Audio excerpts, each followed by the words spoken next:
to read magazines, newspapers, projects at home, work, and everything else. The fact is, you will never get caught up. So what they have found, and this is one of the great secrets of time management, is that you only get your life under control to the degree to which you stop doing things. Let me repeat that. You stop doing things. Now, one of the things that you stop doing, well, the easiest way to set priorities and to determine this is to use the 80-20 rule.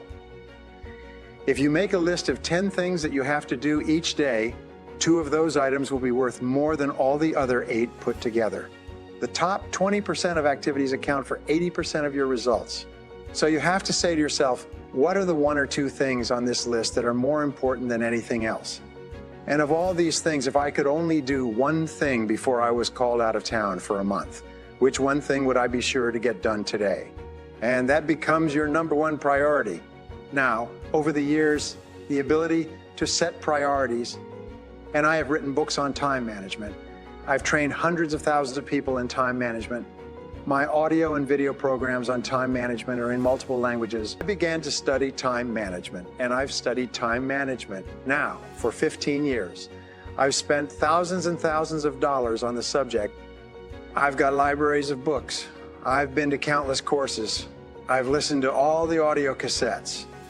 I've bought them used every time planner that's ever been made with regard to time management. And I found that there's a core element in time management, and it's the element of priorities. And I think that the ability to focus and concentration are the 2 keys to success in life. The ability to focus clearly and know exactly what it is you want to accomplish, and the ability to concentrate single-mindedly on accomplishing that one thing without diversion or distraction are the keys to success. It's the number 1 key to effectiveness is to be able to sit down and look at your work and use the 80-20 rule. Say to yourself, which is the 20 of the number of things that I have to do that account for 80 of the number of things that I have to do that account for 80 of the value of my work, and always work on the top 20. You see, in life, there's never enough time to do everything, but there's always enough time to do the important things. Instead of doing what is fun and easy, which is what most people do, you know, they make a list of everything they have to do, and then they start at the bottom of the list and they work on the irrelevant things. At the end of the day, they haven't got anything done. Successful people, peak performers, concentrate on the top items. And remember, anything other than working on the top items on your list is a waste of your time. Time management is not just time management. Time management is life management. You can do anything you want with your life if you'll manage your time properly. We all have the same 24 hours a day, and the ability to concentrate, to discipline yourself, to use willpower and perseverance to concentrate on one thing at a time is a quality of all success. Nothing great has ever been accomplished without the ability to concentrate single-mindedly on one thing at a time. Always concentrate on the best use of your time. There's probably no skill that's more closely correlated with success and achievement in every part of your missions, higher status, greater pay, and everything. Time management is essential to your health as well. Not just your America is a feeling of being out of control, a feeling of having too much to do and too little time to do it in. Here's my favorite time management question, which I give to you for free. It's simply this. Before you start anything, ask yourself, what is the most valuable use of my time right now? Just make a list and say, what is the most valuable use of my time right now? When you get into your car, say, what is the most valuable use of my time right now? When you leave the house or leave the office, say, what is the most valuable use of my time right now? Ask yourself that question over and over and over again. Repeat it and repeat it and repeat it and repeat it until it's driven into the subconscious mind as a command. And whenever you have a temptation to do something that is small and irrelevant, that command will go, bam, what is the most valuable use of your time right now? And it'll push you into doing what is the most valuable use of your time. And whenever you're working on the most valuable use of your time, you feel great. You get concentrated. Effort is a source of energy and enthusiasm. It makes you feel wonderful when you're working on something important, and it makes you feel nothing when you're working on something irrelevant. Now, procrastination is not only the thief of time, it is also the thief of life. To outperform your competition, both inside and outside your organization, you must develop a time management habit of moving quickly when something needs to be done. You must develop a reputation for speed and dependability.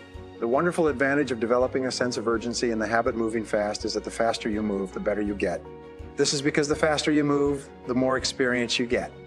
The faster you move, the more you learn, and the more competent you become. The faster you move, the more energy and enthusiasm you have. People who move fast as a way of life soon develop a totally different temperament and personality than people who move slowly or who take a casual attitude toward their work. My friend Jim Rohn used to say, casualness brings casualties.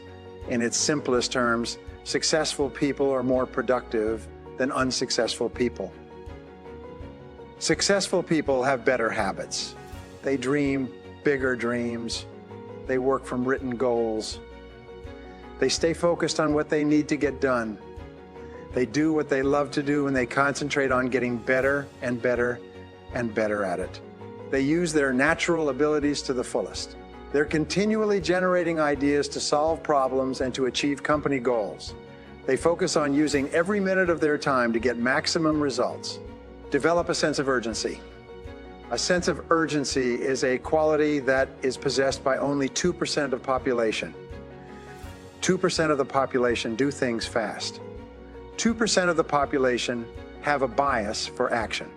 Until in Tom Peters' wonderful book, In Search of Excellence, he says all the excellent companies have a bias for action, and all of the companies that do not classify or do not come into the excellence category do things when they get around to it.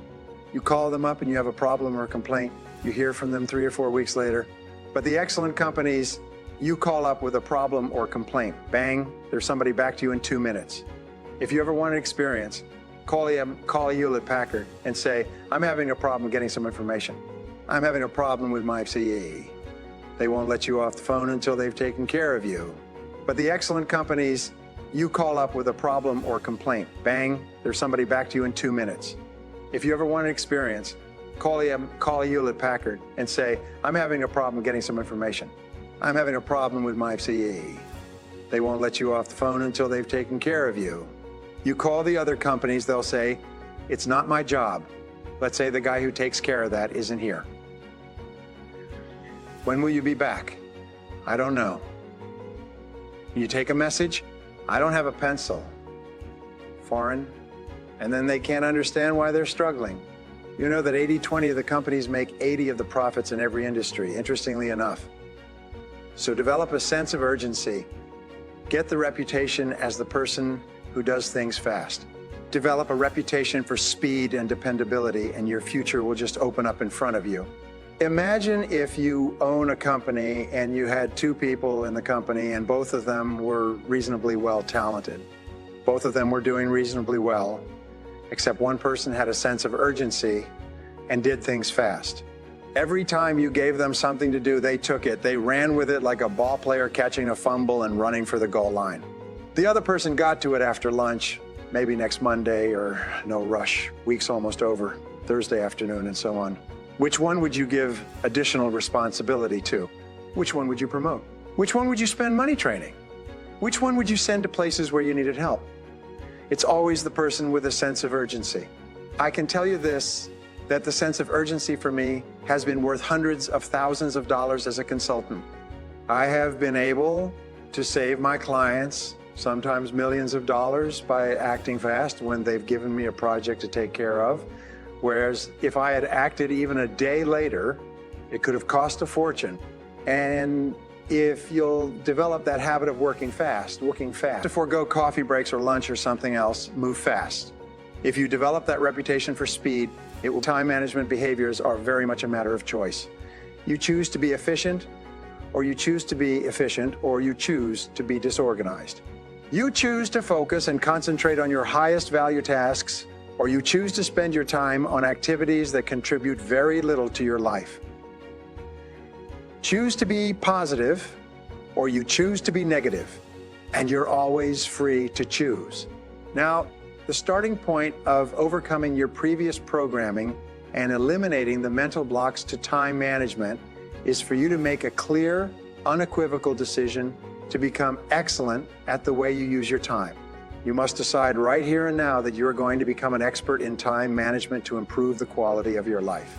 Your aim should be to manage your time so well that people look up to you and use you as a role model for their own work habits.